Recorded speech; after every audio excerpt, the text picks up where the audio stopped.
Hey guys, it's me, AlanaRaihnTV, and I am back with another video. You guys, this is episode 14.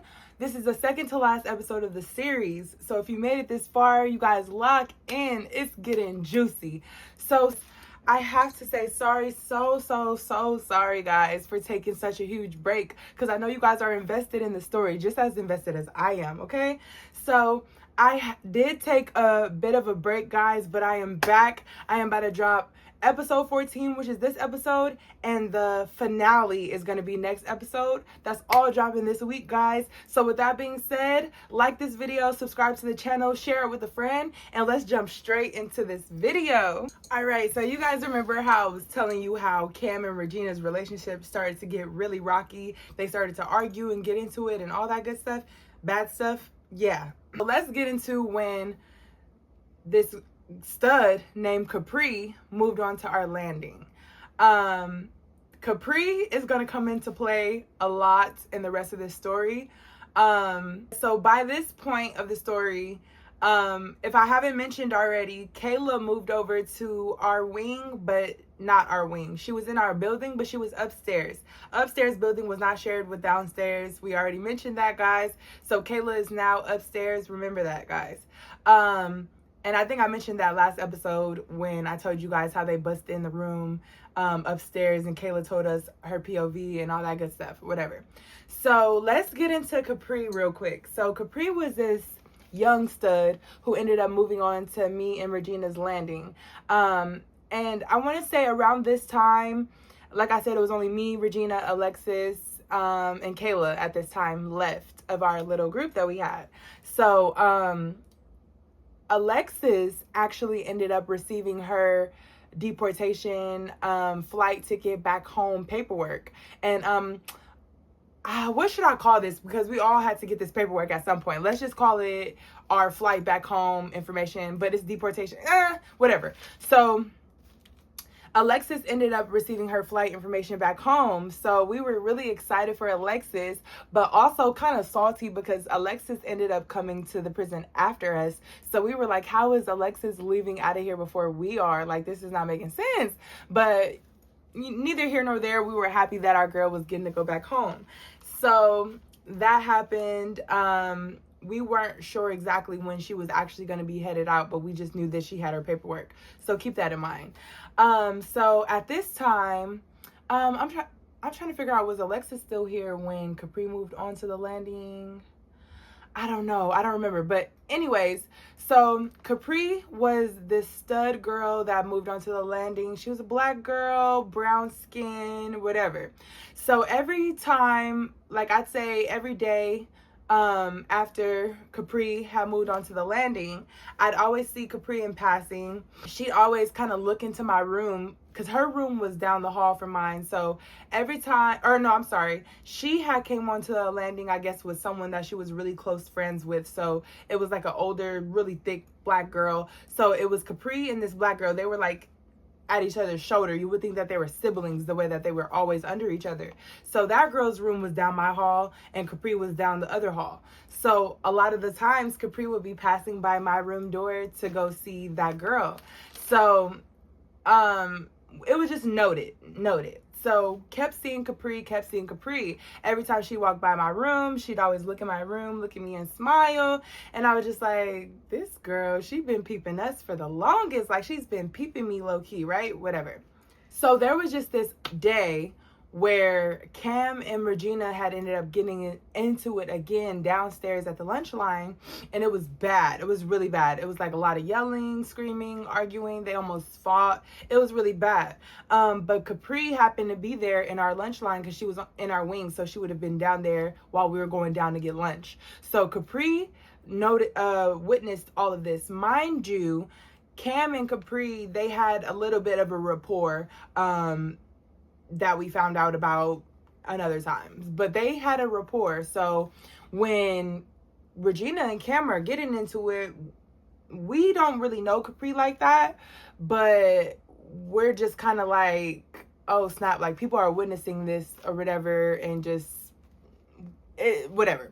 So basically, fast forward, I say like maybe like 2-3 days fast forward after they had got into that argument, Regina had kind of threw it into the air, kind of like a joke, but she was kind of serious. She was basically saying like, I'm finna mess with Capri, like, you know, screw Cam, like forget Cam. I'm finna start talking to Capri and see what's up with Capri. So I was like, yeah. I was like, oh yeah. I was like, okay. So me and Regina were in my cell one day, and we were like playing a game, maybe like watching TV, whatever we were doing in my cell. She was like, you should tell Capri to come in here to play a game with us or whatever, right? So I was like, okay, bet. So I called Capri over. I see her passing in the hallway. And I was like, hey, I was like, come in and play a game with us real quick, whatever. So she had came into my cell, and we were kind of getting to know her a little bit. We're asking her all types of questions, like where she's from, what is she doing here, da da da da da da. And Capri had said at one point in time, she was like, she kind of been peeping us, but me in specific at that moment, she was saying, she was like, oh yeah, I've been peeping you. I've been wanting to talk to you, but I just been really nervous, and I want like scared to say something. And I was like, oh girl, you should have been said something, like we lit over here, like, you know, like we be chilling or whatever. She's like, yeah, like you're hella funny, like I just thought like, you know, like it'd be cool to talk to you. I've been wanting to talk to you, but like I was just really nervous or whatever. And I was just like, oh yeah, like, you know, like this is the vibe or whatever, da, da, da.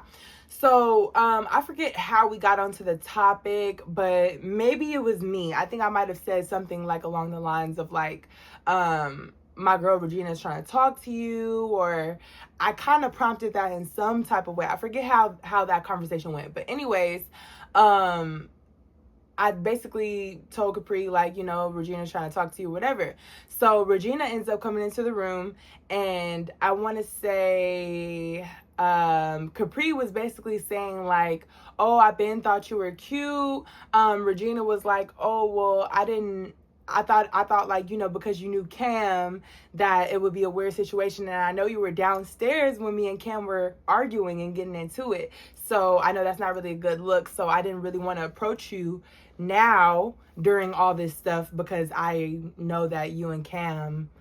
No, I'm sorry. Regina was basically telling Capri like she didn't want to approach her so soon after she had just witnessed the argument between her and Cam. So Capri was like, oh, I ain't worried about none of that. Like, and after we had told Capri what the whole argument was even over, Capri was like, oh yeah, Cam is tripping, like, because Capri was under the impression that they were getting into it because Regina was like basically coming for transgenders, but that was never the case. So basically Regina and Capri were sitting in my room at this point, and like they're just kind of talking, getting to know each other. Okay, so at that point they were like super cupcakey, locked in after that first day sitting in my room. So they moved a little faster than I could say I was moving up in that prison. So day two, it was like around our dinner time, which is like 3 something. So Capri had came into our room to have dinner with us, and we were all talking, chilling, whatever the case was, right? So they had started using my room as like the kick it spot for them to link up, kick it, whatever. So there would be times, y'all, where Regina and Capri would be like, Regina would be sitting on Capri, like basically dry, yeah, like kissing, all that stuff, while I'm just standing at the doorway of my cell, just looking out, playing lookout. So like in case like any officer or guard came by, I would be like, pineapples, and then they would like jump off of each other. And so like we had to do that a couple of times, but for the most part though, I was just playing lookout. Sometimes I would leave from the area and just kind of like walk around, and then just make sure like if there was a guard headed that way, I would jump back to my room first so they'd be good. But yeah, they were using me as the escape getaway, whatever. So as Capri and Regina's relationship started to develop, Cam felt away. Cam was blowed about it, of course, but he was dealing with and like was getting really close with that new little white girl, skinny little white girl that ended up coming coming to the prison or whatever. The new girl, she ended up moving onto like our building, but upstairs later on. But yeah, so Cam and Regina, they had a few more arguments after that, and Capri was there to stand up and defend Regina, and you know, as we were there as well. But as Cam and Capri's relationship started to develop, there was just a lot of drama with the other groups of people, but we're gonna get there shortly. Okay, guys, so now I want to jump back into me and Renisha's relationship, okay? So around this time, the weather finally started getting back hot outside, because it was literally freezing cold the whole time we were there, snowing weather. Like, it was just always really, really freezing cold. I'd say like 10 degrees. But around this time, it had finally started getting back hot outside. And Renisha, she was always doing cute little like gestures. I'm gonna show you guys a few things that she had ended up getting me. All right, guys, so there was this one particular day where we were outside, and I was already like low-key like blushy, like schoolgirl, head over heels for Renisha at this point, because she was just really cute and she was applying pressure. So like there was this one day she had came outside, and you're not allowed to trade or give anybody anything, especially outside. So like, for example, you would get away with like ordering canteen and giving it to like your neighboring celly or like somebody that was on your wing, you get away with that. But as for taking something off of your wing, bringing it outside for exercise and giving it to another prisoner that's not on your wing, that was virtually impossible. But somehow, some way, Renisha made it happen. So I remember there was this one day where Renisha had came outside. She was looking real cute. She was in like a short, you know what like those khaki dicky suits look like, but shorts. So she had the button up collar khaki shirt that matched the khaki shorts, right? Okay, so she came out, and I had mentioned wanting to draw Pac-Man, but not remembering what the actual Pac-Man grid looked like. And she was like, oh, I remember what it looked like. I'll draw you like a little mock-up or whatever. So this particular day, she came outside with this cute drawing of Pac-Man, and she had like a sketchbook that was empty that she gave me. So she gave me like a empty sketchbook. She gave me, do I still have, let me see. Oh yeah, boom. She gave me these packs of markers. She gave me some unicorn gummies. And then when I thought it was done, she pulled out of her pants this rose. Oh, like, stop. That is literally so cute. I thought that was literally the cutest thing ever, because she wasn't supposed to have any of this stuff outside. But so basically I had a whole full-blown care package from her this day. The rose was definitely the cherry on top of the cake. Like, that was too sweet. So I actually still have those unicorn gummies. I'm just being lazy to go get them, but they're in there. Actually, let me go get them. Hold on. All right, so if you know me, you know I love unicorns. So she had ended up getting me these unicorn gummies off of Canteen. And yeah, so that was just really sweet. She would do like a lot of cute little sweet things like that, y'all. So you guys remember how I was telling you about how Renisha entered us into this mural focus group to paint a mural in SEG? Okay, well, so the classes were finally about to start for this mural focus group. So Kayla actually ended up getting entered into this focus group last minute as well. And around this time, guys, I want to say Alexis, I want to say she was gone at this time. Yes, I could almost confidently say Alexis was gone at this time. So we were finally entered into this mural focus group. It was time for it to start. But before I tell you guys about how that went, I do want to tell you guys a little bit about my mental health around this time. Little mental health check-in around this time, because it was almost going on 4 months of me being in prison. I've never been in trouble with the law in my life. Like, this is the longest that I've ever been out of a moving vehicle. The longest I've ever been away from my phone, away from my loved ones. The longest I've ever been away from my puppy since I got him. I have a cute little Pomeranian, guys. So it was just distress. So at this point, I was beyond crash out. Like, I was beyond exhausted. I was beyond missing my regular life. Like, I felt like at this point, going on almost month 4, I felt like I was almost getting used to the routine. So I could see how people are easily like, they easily get institutionalized. I could see how that happens, because you start to get into a rhythm every day of what you're doing, and a routine of everything and every day that you're doing. It becomes habit. So it was like, I felt like I finally started, well, not finally, but like maybe like the month before that, I had finally started getting accustomed to their time zone. So I was actually getting sleepy now at night, waking up fine in the morning, because they're an 8-hour time difference. So than California. So I was getting used to their timing. I knew that when I went home, it was going to be literally so hard to get back on my regular sleeping schedule. When I'll talk about that a little bit later down the line. But mentally, I was so beyond over it. I was so ready to go home.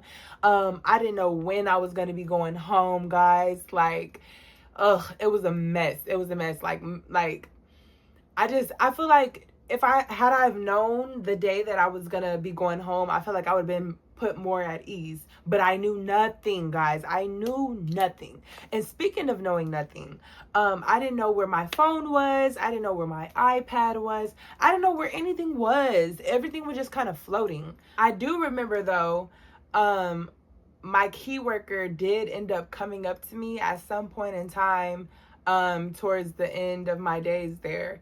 He came up to me to tell me that my iPad, because I kept asking about my phone and my iPad, because everybody's process was different when it came to that. So I kept asking about it, and he finally did come up to me with an update, letting me know that my iPad was ready for pickup from the home office, because that's where most of my things were the home office. So he said that he got the notification that my iPad was ready for pickup, and that they were going to handle that, and it would be back at the prison that I was at before I left to the immigration center. So once I heard that information, I was like, oh, great, amazing, right. So hold on to that, and then now we're going to get back to the mural focus group. So I do want to get everything out right now, guys, about before I left for the immigration center in this episode, because next episode is going to be the finale where we're wrapping up this series. So I'm trying to get everything that I can into this episode. And if you guys have any questions, I'm going to reiterate this at the end of the video. But if you guys have any questions, maybe it's something that you guys want to know that I did not mention in this story time or in the whole series that you're curious about, please feel free to leave a comment, guys. Comment on these videos if you want to, if you have any questions, or if you want me to go in depth about anything that I did not, guys, because this is 4 months of prison that I experienced for the first time of my life, out of the country at that. And this happened a year ago, so there is a lot of missing pieces that I did leave out, but I do feel like for the most part that I'm touching on everything that was major, like the major key points, to where I feel like you guys can kind of fill in the blanks. But again, if I left anything in the air that you guys have a question about, please feel free to comment so I can answer you guys' questions in another video. All right, guys, with that being said, let's get right back into it. Okay, so the mural focus group started, let's say, 2 weeks after we applied, maybe even 3 weeks after I'd give it 3, maybe like 3 weeks after we finally applied and all that. So day 1 mural focus group. So in this mural focus group is me, Renisha, Kayla, Regina, and Faith.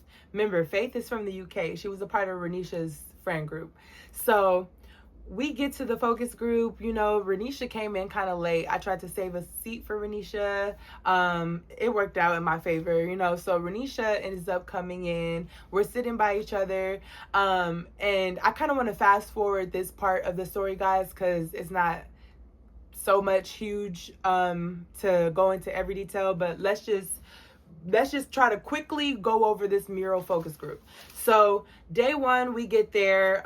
There's professional painters that were running this focus group, basically trying to get our ideas and take on what they should do for a painting for the segregation area of the prison. So we all kind of went around talking about ideas. They would give us pieces of paper and tell us a specific thing to draw, like draw 4 different shapes. They would say something like, draw something that makes you happy in 4 different styles and 4 different shapes. So we do that. We go around the room. We explain our drawings. So that's kind of how every session went. So each session that me, Renisha, Kayla, and Regina and Faith went to, we would use, well, me and Renisha would use this time to kind of just sit by each other, kind of cuddle a little, because Renisha would always have her arm on my, or her hand on my lap. I'd have my hand around her back, rubbing her back. We'd be holding hands. So each and every day that we were at this mural focus group, me and Renisha, we'd be like passing notes back and forth, making little drawings back and forth towards each other, playing footsies, just like all types of cute stuff. So we were just really excited each and every week that we had this mural focus group, because we knew that we were going to be able to spend some time together. So that was cool. So as the focus group went on, they had an idea, they meaning the people that were over this focus group. So they had a great idea that for us to basically help paint the mural in segregation, because we were asking, like, we wanted to help paint the mural. So they were able to get approval for us to help paint the mural. I was not there for that, but we'll maybe get to that, but I wasn't there for that. So I want to kind of step off of the mural focus group really quick, because that's going to be a huge part of the jump into the next episode. So let me just kind of leave you guys a little bit right here. I just wanted to explain what the mural focus group was, because that's kind of the area that we're in, the time zone that we're in right now of the story. Okay. So I do want to touch on a few other things before I get into that. So guys, the next things that I'm about to mention are kind of random, but I feel like little tidbits that I feel like you guys should know. So I don't know if I mentioned it, but we would get milks in the morning. Yes, milk. Little cartons of milk in the morning. And it was so cold outside, guys. We would like keep our milks and kind of like build up a little stash of milks, because sometimes when we were thirsty, we would drink the milks. Like, yeah, but also it was good because we got cereal packets. We got cereal packets and like tea and stuff like that. So we would like to use our milk in it. So, but basically I brought up the milks because I just wanted to let you guys know how cold it was in the UK. Obviously, we didn't have anywhere to refrigerate these milks in our cells if we were going to be keeping more than 3 milks at a time. So what we would do was we would put our milks in like the windowsill of our cell, because we would either put them there or we would put them like a little bit outside of the window. There was like a little perch for like birds to sit on the outside of our window. So we would put the milks right there, or we would put them right at the top where the window would open, because it would keep our milks nice and cold. So if we wanted our milk to be cold, we would just literally put it on the windowsill. A lot of times too, I would like drop some breadcrumbs and like some cereal that I didn't want to eat on the little perch, the little floating shelf that's on the other side of the window, because a lot of times the birds will come at the window and eat the food, and I just sit there and bird watch. Honestly, like it was just a pastime. It was nothing for real to do there, y'all. So that's just one tidbit that I thought I'd throw in there, a little detail. Another one that's gonna come into play in next episode for a crazy plot twist is, I want you guys to remember the gym guy who checked us into the gym, Keith. You remember, I don't know if you guys remember me mentioning him, but Keith, he was pretty rude. He would work out in the gym. He worked for the prison. He was the gym instructor. So he would work out in the gym while we were working out in the gym. But Keith is going to come back into play in the last episode. So I do want you guys to remember the gym guy, Keith. Okay? Remember that. Okay, so the next thing I want to throw in there is the amount of people that I seen in and out of that prison, guys, was so sad. Like, it was literally people that were getting out that had been there for like 8 months, and we'd be like, oh, we're so happy for them, they're getting out. And then literally like 3 weeks later, they pop back up like, oh, what's up, y'all? Like, they thought it was like cool. Like, I don't understand, but like, it was so many women that I seen get out of that prison and come right back while I was there. It was so sad. Some of them didn't have anywhere to live when they got out. They were homeless. But others, I don't even know what their case was. They were coming back thinking it's cool, like all their friends is here, so they want to come back. It was so stupid, y'all. And they, in the UK, they have assistance from the government to the point where, or not government, they're under, what is it? Not government, y'all. They're under dictatorship, so they have like a king and queen.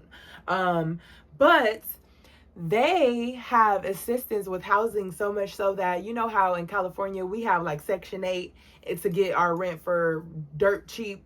They have housing for free. So their assistance allows you to have any type of apartment or whatever. And if you're on assistance, you get it for free. So I'm just like not really understanding why people are choosing.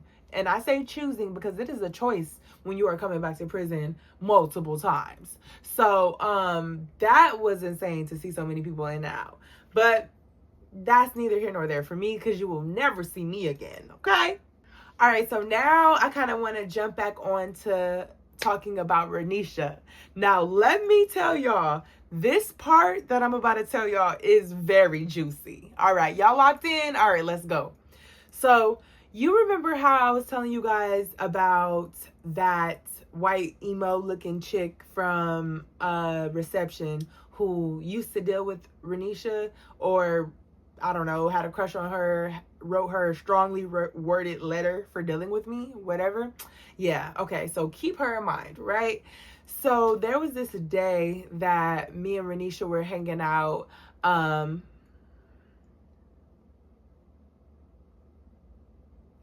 And like I said before, Renisha used to bring me all these little things and little cute little knickknacks or whatever.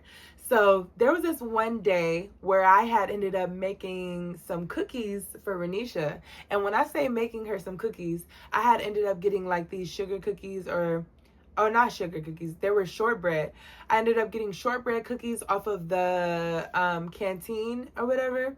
I also ordered white chocolate buttons off of Canteen. So when we would get our breakfast packs, we would get like jams and butters in like this little Ziploc bag. So what I did to make her these cookies, because what I did was I made white chocolate shortbread cookies. So what I did was I took the shortbread cookies that I got off of Canteen, I put them on a plate. And then I took the white chocolate buttons that I got and I put them in the Ziploc baggie. First, I cleaned out the Ziploc baggie. Then I put the white chocolate buttons in the Ziploc bag, sealed it up. Then you guys remember how I said we had those hot water kettles in our cells to make like tea and our noodles or whatever. So I boiled some hot water in the hot water kettle. And I took the Ziploc bag of the white chocolate buttons and I dipped it into the hot water. Of course, that melted the white chocolate. So at that point, I mixed it around and then I twisted and I tied it and it made like a piping bag. And then I cut the corner. Well, I don't have anything to cut it with, so I ripped it. I ripped the corner of the piping thing and then I piped like little hearts onto the cookies. It was really cute, guys. I definitely had to use my mind and my imagination when it came to just being creative there. So I was able to pipe and make her some cute cookies. This particular day that I had brought her the cookies, guys, keep in mind, she would always wear this gold chain that had like I forget the charm that it had on it, but she had this gold chain with this charm on it, right? That she would always wear. I think it was like a snake or something. So this one day, I literally had it in my mind, y'all. And I can't make this up. I don't know how, but I predicted how this day was gonna go. For some reason, I had it in my brain that she was about to give me her chain. Why? I don't know. But so this day, she literally took off her chain as we're sitting there talking. She took off her chain, and I'm like, oh my gosh, I know she's not about to do what I think she's about to do. I know she's not about to do what I think she's about to do. So yes, she literally took off her chain. She comes over to me and she puts the chain around my neck, y'all. She puts the chain around my neck, and now I'm rocking her chain, and she's like telling me basically like, she's like, you know, like, don't make a big deal or whatever. Don't make a huge deal, because a lot of girls wanted to wear this chain, and like a lot of, like, girl, please. But anyway, she's like, a lot of girls wanted to wear this chain, but I never gave it to them. Like, you know, like, I want you to have it though, blah, blah, blah, blah, blah, blah. So I'm like, okay, yeah, I'm stunning my chain. I'm rocking my chain. Like, I'm finna wear it out loud and proud. Like, what you talking about? Especially when that girl from reception come around, I'm wearing my stuff loud and proud. She's like, okay, maybe you should like tuck it. And I was like, nah, forget that. Like, no, I'm wearing my stuff out loud. Like, you want to put it on me? I'm finna wear it out loud. So, had her chain, and literally I would wear her chain every day, right? I was wearing her chain. There was this one day when I think I had seen the reception girl, and I kind of tried to make sure my chain was out, but neither here nor there. I'd wear the chain every day, wearing a chain. So I'm not gonna lie, y'all. Me and Renisha, we were in there hella head ass. Like, she would leave her hoodies and her crew necks and stuff like that in my cell and stuff like that. I'd literally like sleep with them, y'all. I was sleeping with her hoodies and her crew necks because they smelled like her. I know, super head ass, right? And when I would return her hoodies and her crew necks to her, I left something in there that, I don't want to say too much, y'all, but I will leave my undergarments. Yeah, I will leave my undergarments in her hoodies when I will return it, okay? Period. Anyways, not too much. Okay, guys, so I want to get into another very huge key point of this story. So, being that I was in here already so long, I did have one of my friends that was helping me pay my rent reach out to me to tell me that she went so hard for me, y'all. I'm not even gonna hold you. She went so hard for me. She was not playing about me, and I so appreciate her for that. When I tell you, I literally can't make this up. I don't know how, but somehow this friend of mine was able to track down the people who were behind the scheme and maneuver of getting me out here with the girl that I came out here with. I believe she went through the people of the girl. Well, I'm sorry. Okay, boom. The girl who had me out here, who got me out here originally, she was a mutual friend of me and this friend that I'm talking about, right? So she had ended up getting in contact with her through her stint, wherever she was at. Because like I said, I don't know where she ended up at. I had no contact or way of knowing where the girl who I came originally with was at. So she had ended up getting in contact with her, and boy, somehow, some way, my friend was able to track down the people that she was working for. So much so, I don't know what she said to these people, but she was able to get $2,500 from them to pay my first month's rent while I was away. They were supposed to pay the rest of my rent as well while I was away, but that's neither here nor there. They kind of did, in a sense, later down the line, but while I was there, no. They ended up paying me some more money after that, best believe. But somehow she ended up getting them to cough up some bread because of the situation, and I thank her dearly for that. And she was there to help pay for the rest of my rent, and I was able to pay her back when I got out. But yeah, very goated for that. So that's just a few little things that I wanted to tell you guys that I feel like I kind of left out. So let's jump back into the mural focus group. So the mural focus group would happen like once a week. It was a reason to get out of our cell and just, like I said, bond and all that good stuff, right? So you guys, there was just this one particular day when we were at the mural focus group, and I kid you not, the night before that we had this mural focus group, I had a long night, y'all. I had a long night.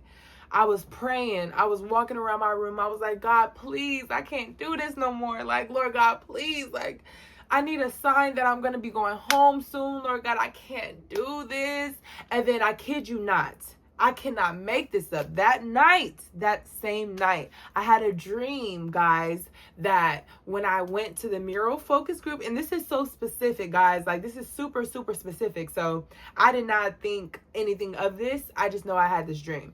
So I had a dream that, basically that I was going to go to my mural focus group like I did every week or whatever. And that I was going to be getting my flight information to go back home. Very wishful dreaming, very wishful thinking, but I don't know. It was a dream I had. So that was that. The next day, we have the mural focus group. So now we're at this mural focus group. Me and Renisha are sitting by each other. We're bonding. We're hanging out. Anytime that she'd come a little late, I'd always make sure I saved a seat for her, whatever. So this particular day, everything's going cool, great, dandy. I want to say Kayla had ended up maybe the last focus group. Yeah. So the last focus group, Kayla had ended up getting pulled out, and we thought it was so she can hear about her flight information. But it wasn't. It was an important phone call from home that made her really sad, or maybe it was some information that she had got about, yes, I'm sorry. She had ended up getting pulled out to hear some information on her case that was just prolonging her being here. And she was really sad to hear about that. Of course, I'd be sad too. So back to the day that I'm telling you about, the next focus group after that. So we're sitting in this focus group like normal. And time goes on. We're almost out of the focus group for today. Like, the session is about to end, right? When I tell you guys, I seen two ladies walk in that looked like they were not prisoners. They looked like they were like volunteers, or they worked at the prison, or what have you. So I just seen them walk in, and my heart dropped to my butt, because I was just like, who are these girls? Why are they here? So they were like, is Alana Sibley's here? Me? They were like, oh, okay, can you come step into the room and talk to me? And I was like, of course. So like, I went over into the room to talk to them, right? And I'm over here just hoping and praying, fingers crossed, chest pounding, hoping that I'm about to hear some good news, because I've been hearing nothing but bad news since I've been here. I don't know. So I'm just like hoping to hear good news. So basically, I'm gonna leave you guys with the cliffhanger. You guys, come over to the finale, guys. This is where everything else is gonna get laid out on the table, guys. Come over to episode 15 so you guys can hear the finale. I know this episode was kind of short, but I'm just trying to hurry up and get you guys over to the finale. Okay, so guys, come back for part 15, the final episode, so I can tell you guys who these ladies were and what they told me, and how it changed my rest of my life, y'all. It changed the rest of my life. All right, so guys, thank you so much, so much for rocking with me through the Storytime series. I know it's been a long one, guys, I know. But if you guys are still here, make sure you subscribe to the channel if you haven't already. Like this video, share it with your friends. Follow me on TikTok and Instagram at AlanaRain. And thank you so much, guys. I'll see you guys in the next one. Bye. Go trend, cut it, get it on film. 4 course meal, she ate up the drip. She wanna go through that, yeah.